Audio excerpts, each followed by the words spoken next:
Todos mis queridos estudiantes de primero medio, hoy día vamos a ver el tema de la consolidación de la República. Y el objetivo de trabajar será analizar la guerra contra la Confederación Perú-Boliviana y su impacto en la construcción del nacionalismo chileno. Ese va a ser el objetivo de hoy día. Intentaremos de que sea lo más sintético posible para que no sea tan largo el tema. Y la habilidad a trabajar es la habilidad de el análisis. ¿Bien? Bien. Primero que todo vamos a comenzar con un pequeño resumen o síntesis de lo que hemos visto hasta la actualidad, ¿cierto? Y partiremos, ¿cierto? Viendo lo que es el periodo conservador. Dijimos primero que el periodo conservador en la clase anterior, que consistía en un periodo de 30 años, que fue desde 1831, es decir, desde cuando comienza el gobierno de José Joaquín Prieto y concluye en 1861 en el gobierno de Manuel Montt. Comienza con una guerra civil y concluye con una guerra civil. ¿Ya? En este periodo hubo tres guerras civiles importantes. Solamente vamos a nombrar las importantes. La del 31, la de 1830, 29-30, con la cual llegan los conservadores al poder, y la de 1861, con la cual salen los conservadores del poder a través de una revolución liberal, y en 1861 eh, comienza un periodo de la historia de Chile también que se conoce como la República Liberal, producto de la pugna, ¿cierto?, de las peleas entre los liberales y los conservadores. Bien, hasta ahí ese es el marco temporal que tiene el periodo que estamos estudiando en esta etapa.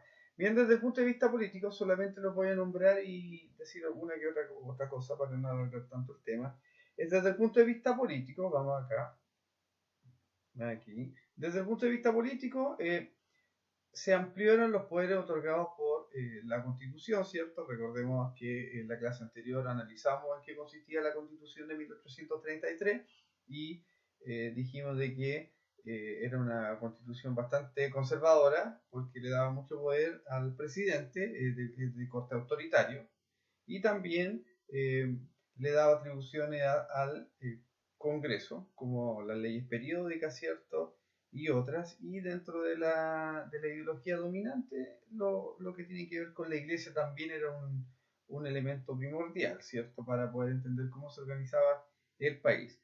También hablamos de que acá el apoyo de la aristocracia terrateniente y la iglesia católica. La base de la sociedad de la época era aquellos latifundistas, ¿cierto? Que son los dueños de las tierras, más el apoyo importantísimo de la iglesia católica. Luego, acá vamos a hablar un poquito sobre esto, sobre lo que es el intervencionismo electoral, y consiste, ¿cierto?, en que los presidentes designaban entre comillas, al siguiente presidente. Por ejemplo, José Joaquín Prieto eligió, entre comillas, al presidente Manuel Bulnes, y el presidente Manuel Bulnes, el presidente Manuel Montt. ¿Por qué se hacía esto y de dónde viene la palabra intervencionismo electoral? Viene de que se alteraban los resultados de las elecciones. Acuérdense ustedes que hablamos de que el voto era censitario. ¿Qué quiere decir censitario? Que vota un porcentaje muy pequeño de la población y que tiene bastante recursos. Entonces, cuando se habla de intervencionismo electoral, hay cosas, por ejemplo, votaba gente dos veces, eh, eran, por ejemplo, los peones, que sabían leer y escribir. Bueno, en ese tiempo no se podía, pero más adelante, por ejemplo, cuando se cambió el voto censitario a un voto un poco más universal, los jefes o los dueños de la hacienda y del fondo, ¿cierto?, obligaban a las personas que vivían en esos lugares a votar por alguno de los candidatos con los cuales se identificaban. Ya eso se refiere el intervencionismo electoral. Hay otras cosas, sí, pero no lo vamos a explicar para no alargarnos tanto. Desde el punto de vista económico, punto número 2, hablamos de un periodo de gran crecimiento económico, sobre todo por la estabilidad política.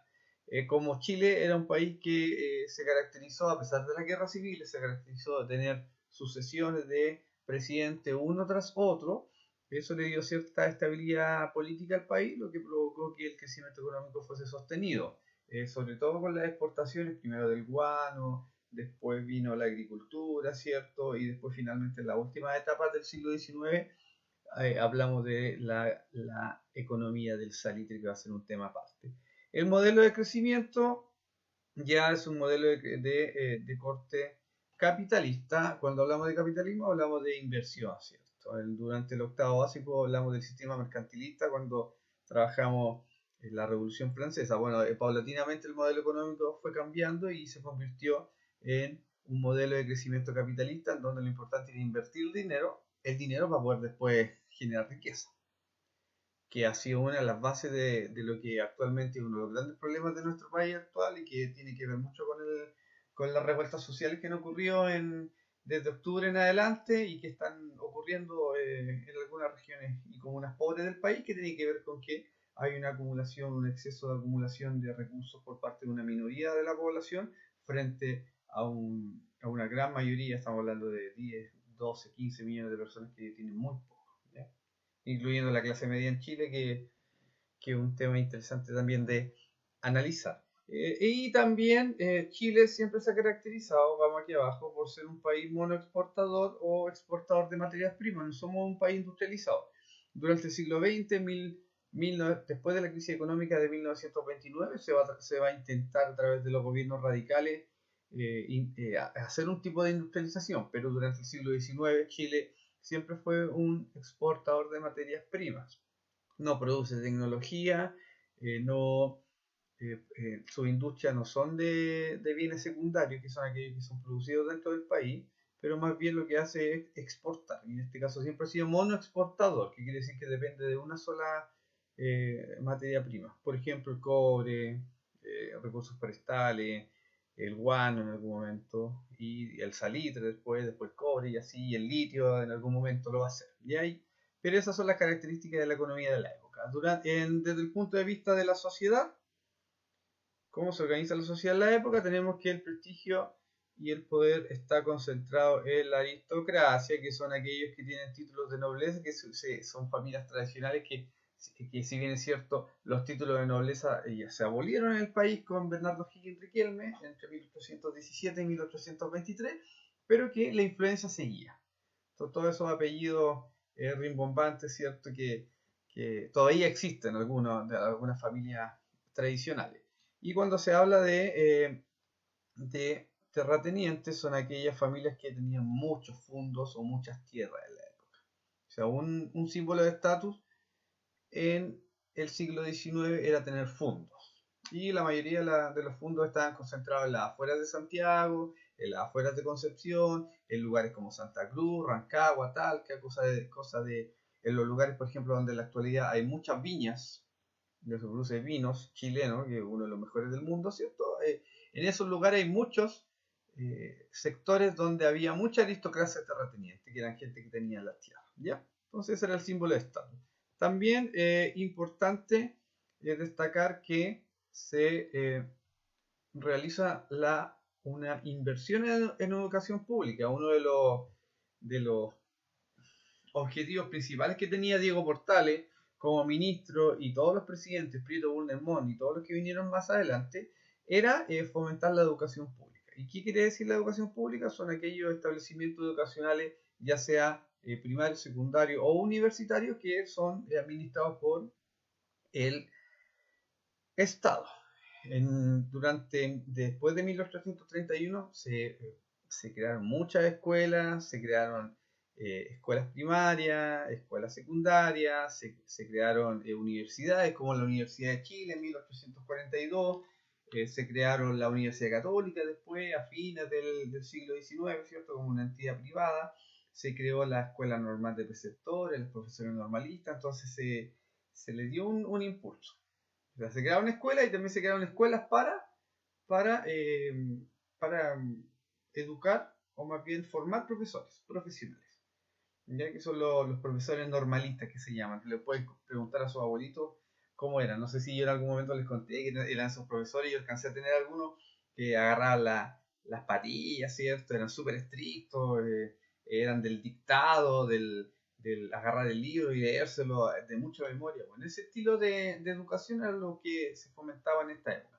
Y la educación pública estaba en manos del Estado y la educación privada generalmente estaba en manos de la Iglesia Católica. Por eso que en la actualidad, incluyendo nuestro colegio, ¿cierto?, que somos particulares subvencionados, hay otros colegios que tienen que, principalmente católicos, que han adoptado la educación privada. Generalmente tienen nombre de Salesiano, San Nicolás, San George y otros colegios, generalmente muy caros y que se dedican a educar a los hijos de la élite de nuestro país, ¿ya? Y finalmente, para concluir con nuestro resumen de 10 minutos, él está en el campo, espacios rurales, se mantienen las estructuras coloniales. Si bien es cierto, el siglo XIX era un país independiente, un republicano. Cuando me refiero a las estructuras coloniales, significa de que la vida en el campo seguía funcionando como si estuviésemos en la colonia, ¿cierto? Las grandes estancias, las grandes haciendas terratenientes de estos aristócratas eran prácticamente países dentro de Chile. Allí las personas, los grandes aristócratas podían hacer lo que querían con las personas. Bajo sueldo, había concubinato, abuso de poder. No todo fue malo, por supuesto, porque hubo personas que vivieron muy bien, gente muy trabajadora que vivía dentro de esa hacienda y que vivía en perfecto estado, ¿cierto? Pero en general hubo un abuso de poder que lo que derivó que finalmente a fines del siglo XIX, principios del siglo XX, se comenzaron a crear los sindicatos, hubo revueltas, huelgas, en fin, una serie de situaciones que muy más o menos parecido a lo que está ocurriendo en la actualidad, ¿cierto? Que desde 1990 en adelante, cuando vino el retorno de la democracia, han ocurrido una serie de abusos de corrupción, sobre todo, que han derivado en los estallidos sociales del 18 de octubre en adelante. Porque cuando dicen que el presidente Piñera es el único culpable de lo que está ocurriendo, no es tan así, sino que hay una acumulación, ¿cierto?, de hechos desafortunados y de toma de decisiones mala toma de decisiones, que es lo que ha derivado en lo que estamos viendo en la actualidad como sociedad, ¿cierto?, que cada uno podría tener la opinión que tiene. Bien, pero el periodo conservador, desde el punto político, económico, social, ahí está más o menos el resumen, ¿ya? Para que lo vayamos estudiando y en algún momento lo podamos discutir. Estamos, pues, entonces, como el nombre de la lección dice que se consolida la República de Chile a partir de 1831 en adelante se consolida, es decir, se fortalece con una guerra. Las guerras no solamente son guerras por recursos, hay ganadores y perdedores. Los ganadores generalmente o se quedan con territorio, o se quedan con recursos, o tienen algún beneficio. Y los perdedores siempre salen muy mal parados o desfavorecidos sobre la guerra.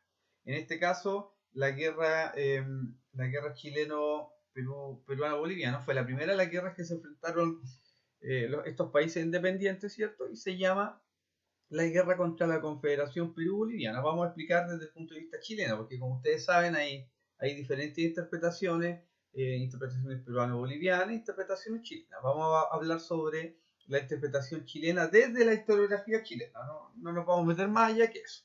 Bueno, para poder entender un poco cómo ocurrió esta guerra, queridos estudiantes, esto ocurrió en 1836 a 1839. Es el periodo formal de la guerra. No significa eso que la guerra haya durado 4 años y que hayan estado todo el tiempo peleando, sino que el movimiento de tropas, ¿cierto?, desde que se inicia la guerra hasta que finaliza, dura 4 años.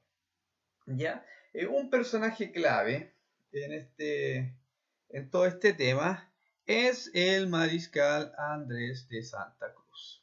Este caballero, boliviano, ¿cierto?, convenció al boliviano, mariscal Andrés de Santa Cruz, era un general prestigioso que tenía como objetivo juntar Bolivia y Perú y parte de Ecuador y parte de Chile.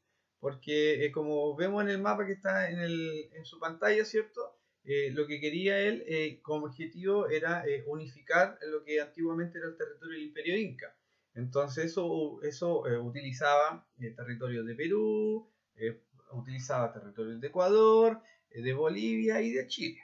En ese tiempo estaba gobernando, el país eh, José Joaquín Prieto, ¿cierto? Y su ministro de guerra era Diego Portales. Entonces, para poder contextualizar un poco, Mariscal Santa Cruz lo que hacía era tratar de unificar estos territorios y eso incluía territorio chileno. Entonces, por eso que esta guerra se conoce con el nombre como de la defensa del territorio nacional, porque implicaba una declaración de guerra desde la parte peruano-boliviano a Chile. Bueno, que en la práctica no fue tan así porque después Chile le declaró la guerra a este país y terminaron ganando la guerra. Pero las consecuencias fueron muy favorables para los chilenos, para los grupos de poder chilenos, más que para la población chilena. Bueno, Diego Portales, como dice ahí ahí arribita aquí, esa idea es una idea bastante loca que tenía este mariscal de Santa Cruz y no le gustó para nada a los políticos chilenos, ni siquiera a Diego Portales, porque representaba un peligro para la seguridad nacional y él pensaba que nos querían quitar territorio. Entonces, ¿qué es lo que hizo? Le declaró la guerra inmediatamente y así aprovechó de fomentar el nacionalismo. Entonces, Diego Portales no era tonto, porque dijo, perfecto, si nosotros vamos a entrar en guerra contra la Confederación Perú-Boliviana, una confederación es cuando se juntan dos o más agrupaciones con un objetivo común, y en este caso era la guerra. Entonces Diego Portales dijo, vamos a aprovechar esta guerra para fomentar el nacionalismo. ¿Qué es lo que es el nacionalismo? Amor a la patria. Como Chile recién estaba naciendo como país independiente, uno le preguntaba a las personas en las calles y la gente decía, no sé qué es lo que soy, no sé si soy español, no sé si soy chileno. No había como ese sentimiento de nacionalismo o amor a la patria que pudiese identificarnos como país, ¿ya? Entonces, ese era el objetivo o esa era la principal causa de la guerra. Bien, ya habían otras causas de la guerra que las vamos a ver en forma muy rápida, para que esto sea bastante corto. A ver cómo vamos con el tiempo. Ya 17. En 10 minutos termino. Entonces, otra de las causas de la guerra tenía que ver con las rivalidades comerciales entre Chile y Perú. Habían dos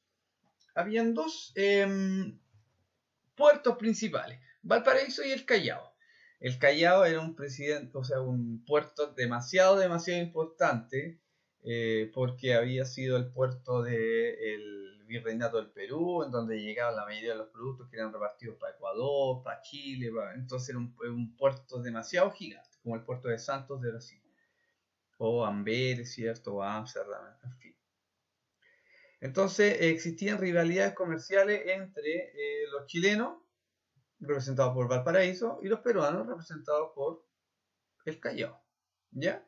Entonces, como tenían esta especie de guerra comercial, de mientras más barcos llegaban al lugar, obviamente los comerciantes de los respectivos países iban a ser cada vez más ricos, y entonces existían rivalidades. Y eso también motivó la guerra, porque resulta que el país que ganó la guerra se quedó con la mayoría de los barcos que iban llegando a esos territorios. Por eso que era importante ganar la guerra tanto para peruanos como a chilenos, porque iba a ser el puerto principal. Como dice la canción, Valparaíso, puerto principal. Bien, también en un segundo punto, un motivo de guerra es que un préstamo impago de Chile a Perú. Bueno, aquí es al revés. Un préstamo. Sí, pues préstamo impago de Chile a Perú, está bien. De Perú a Chile, me había confundido. De Chile a Perú. Durante la época de la independencia, estamos hablando entre 1810 y 1818, 1820, y al final, cuando Chile logra su independencia, le hace un préstamo a Perú. ¿Para qué? Para un préstamo en dinero que era mucha plata. ¿Y para qué? Para que se pudiesen independizar, porque Perú fue uno de los últimos países en independizarse de los españoles, ¿cierto? Porque ahí estaba el virreinato del Perú, en Lima y en el Cusco, eran las ciudades más importantes de América, entonces costó sacar a los españoles de ahí. Y para poder mantener la guerra hubo que prestarle plata. y Chile le presta plata a Perú, pero Perú nunca la devuelve. Entonces también eso fue un motivo de fricción, ¿cierto? Porque cuando, cuando un país le debe plata a otro, ¿cierto? Obviamente va a querer que le paguen, entonces esto no les pagaban y eso fue un motivo también para entrar a la guerra. Y un tercer elemento es que este caballero, Ramón Freire, intentó desestabilizar el país. Resulta que este caballero era un liberal y los que estaban gobernando el país en Chile eran conservadores. Este caballero se fue a vivir a Perú y el Santa Cruz lo había convencido, ¿cierto?, de ingresar al país nuevamente y organizar fuerzas para poder formar una guerra civil. Acuérdense que una guerra civil es cuando se enfrentan dos bandos distintos y uno siempre termina ganador. Y en este caso, Ramón Freire representaba a las facciones liberales, lo cual fue descubierto y también lo mandaron para la casita, ¿cierto? No lo mataron porque Freire, como diríamos los jóvenes todavía, era un crack fue un héroe de la independencia, fue un héroe después del periodo de organización de la República, por tanto no lo iban a matar, imposible.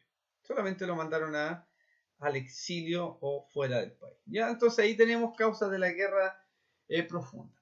Una de las primeras causas principales es que el mariscal de Santa Cruz quería quitarle territorio a Chile.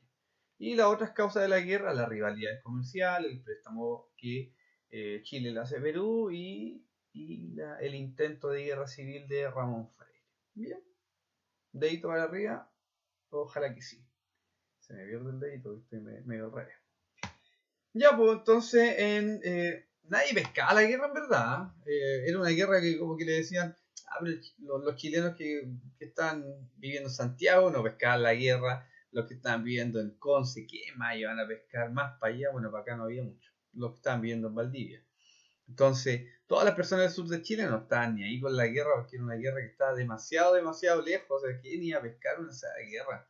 Peleen entre ustedes nomás. Nosotros no estamos ni ahí porque como les dije anteriormente, uno de los grandes problemas que tenía en Chile era que las personas no se sentían identificados con el país porque no había nacionalismo. Pero ocurre el 6 de junio de 1837, ya se van a cumplir bastantes años de eso, muere Diego Portales.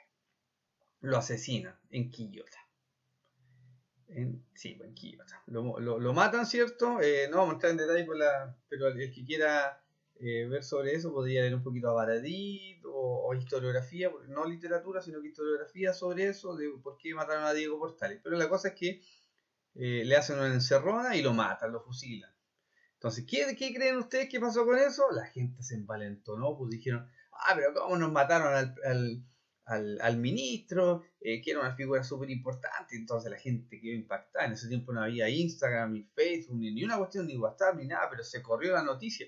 Entonces, como la gente quedó impactada por la noticia y ya se había declarado la guerra contra la Confederación Perú-Boliviana, como quedó impactado con la noticia, ¿qué hace la gente? Comienza a meterse al ejército. Y se metieron al ejército y van a pelear la guerra, no en territorio chileno, porque ninguna de las guerras que ha peleado Chile se ha peleado en territorio chileno, salvo el combate naval de Iquique en la guerra del Pacífico, guerra del Salitre. Es el único que, ni siquiera ese, me retracto, ni siquiera ese, porque Iquique todavía no era chileno. O sea, ninguna guerra se ha peleado en territorio chileno. La suertecita, porque la guerra es terrible. Entonces, cuando matan a Diego Portales, eso genera un sentimiento nacionalista de amor a la patria, un sentimiento de venganza, por lo tanto, mucha gente se enrola en la guerra y se van a pelear a Perú y a Bolivia, y ahí ganan la guerra. ¿Para qué le voy a contar más detalles sobre la guerra? Ya, pero la guerra, después de la muerte de Portales, cambió de rumbo y esta se definió el 20 de enero en la batalla de Yungay. Es una derrota definitivamente del mariscal Andrés Santa Cruz en manos del general Manuel Bulnes. Y este Bulnes, que ganó la guerra, porque antes había otro, Manuel Baquedano, que había tratado de negociar, no lo pescaron, firmó un tratado y no, el tratado de Paucárpata, entonces no lo pescaron. Y después vino uno más choro, Manuel Bulnes, y dijo, no, esta cuestión la voy a arreglar yo, y fue para allá y ganó la guerra. Y la batalla definitiva fue la batalla de Yungay. ¿Cuáles fueron las consecuencias de haber ganado la guerra es que la primera es que este caballero logró ser presidente de Chile. ¿Ya? Esa fue una de las primeras. Que el general era un héroe de guerra y fue futuro presidente de Chile, inmediatamente después de Prieto. Fue el segundo de los presidentes conservadores. Ya con eso, ustedes lo ven ahí, con esa carita de bulldog, con esas patillas, con esos chochitos, ¿cierto? Era bien cholo. ¿Ya? Manuel Bundes, que es una de las calles principales de Temuco, ustedes deberían saber. Ya entonces, el 20 de enero de 1839, la guerra se define en el campo de batalla a favor de los chilenos. Bueno, hay historias interesantes como, pues solamente me voy a referir a la historia de esta señorita, ¿cierto? Que fue una emprendedora, la sargento Candelaria, que fue una emprendedora, una espía, cantinera, enfermera. Fue la primera mujer soldado de las Fuerzas Armadas chilenas, participó en la guerra contra la Confederación Perú-Boliviana y fue condecorada por el Congreso. Era una aguatera, era como una persona, una enfermera, ¿ya? Y fue condecorada porque participó en la guerra de una manera muy, muy importante. Para que vean, y no vamos a entrar mucho en detalle sobre esto, para que vean de que la historia no es solamente una historia masculina, sino que también hay historias femeninas, y muchas. Solamente aquí les estoy nombrando, les doy el ejemplo de la sargenta Candelaria, ¿cierto? Que fue una de las heroínas de la guerra contra la Confederación Perú-Boliviana. Bien, ¿cuáles son las consecuencias de la guerra? Lo explico en 3 minutos, solamente los nombro. La primera es que se consolida el espíritu nacionalista chileno representado por la figura del roto chileno. ¿Ya? Porque como, digamos, anteriormente ya le había dicho de que habían matado portales y eso había provocado que mucha gente se había enrolado en el ejército, y una de esas gente es lo que se conoce como el roto chileno, que es como la persona común y corriente que no tiene nada. Serían como los vagabundos, como las personas que trabajan en el campo. Ahí ustedes pueden buscar, hay mucha información y bibliografía para estudiar al roto chileno. El punto B, vamos acá en el B, consagra a Chile como el país predominante del Pacífico Sur. Como ganó la guerra, se la ganó los peruanos, ¿cierto? Valparaíso pasamos inmediatamente al punto C, Valparaíso se convierte en el principal puerto del Océano Pacífico. En la D, Chile inicia un ciclo económico de gran progreso material porque logró una estabilidad económica y política que no tenían los otros países. Ya esa fue una de las últimas guerras que peleó Chile en 1836. Bueno, después viene la guerra contra España, que fue un bombardeo ordinario. Y después viene la guerra del Pacífico, ¿cierto? Que fue una guerra inventada por Chile para quedarse con los territorios de Perú y Bolivia y con la riqueza del salitre. Y eso fue también producto de una complicidad con capitales ingleses, personas inglesas que querían mejor estabilidad política, ¿cierto? Y motivaron la guerra. En el punto E, Manuel Bulnes corona su prestigio con la presidencia de la República a partir de 1841 hasta 1851, cuando se nombra como presidente a Manuel Montt. Y finalmente, F, en el chat, se restablecen las libertades públicas de nuestro país que habían sido recortadas por Diego Portales. Acuérdense ustedes que durante 1829-1830 hubo una guerra civil entre liberales y conservadores. ¿Y qué pasó con los liberales? Habían sido exiliados del país. Entonces Manuel Bulnes, que era más bien un conservador pero de tinte más liberal, era un progresista el hombre, lo que hizo fue permitirle a todos los generales y miembros de las Fuerzas Armadas y civiles que profesaban las ideas liberales en 1841 regresar al país. Y una consecuencia de eso es que en esa década se funda el primer partido liberal en el país y pasan a ser dos partidos principales, el conservador y el partido liberal, que van a dominar la política chilena por bastante tiempo. Después se funda el partido radical y al final después empiezan los democráticos, aparece al principio del siglo XX también el partido comunista, el socialista, grupos anarquistas, en fin, pero en principio podríamos decir que políticamente Chile tuvo dos partidos políticos durante el siglo XIX, los liberales y los conservadores. ¿Ya? Bien, entonces esas son las consecuencias de la guerra, para que vean que una guerra no solamente es ganar recursos económicos, sino que también se ganaron influencias, se ganó en la idea del nacionalismo, se permitió la participación en la guerra del roto chileno, se permitió también que los liberales llegaran al país, en fin. No se ganó territorio como la guerra del Pacífico, pero sí las consecuencias fueron mucho más profundas hasta ahora. Bien, 30 minutos justito, que les vaya muy bien. Acuérdense de estudiar la materia, estudiar el contenido, porque en las tutorías yo no quiero estar hablando solo, o con 3 o 4. Me gustaría que participáramos más.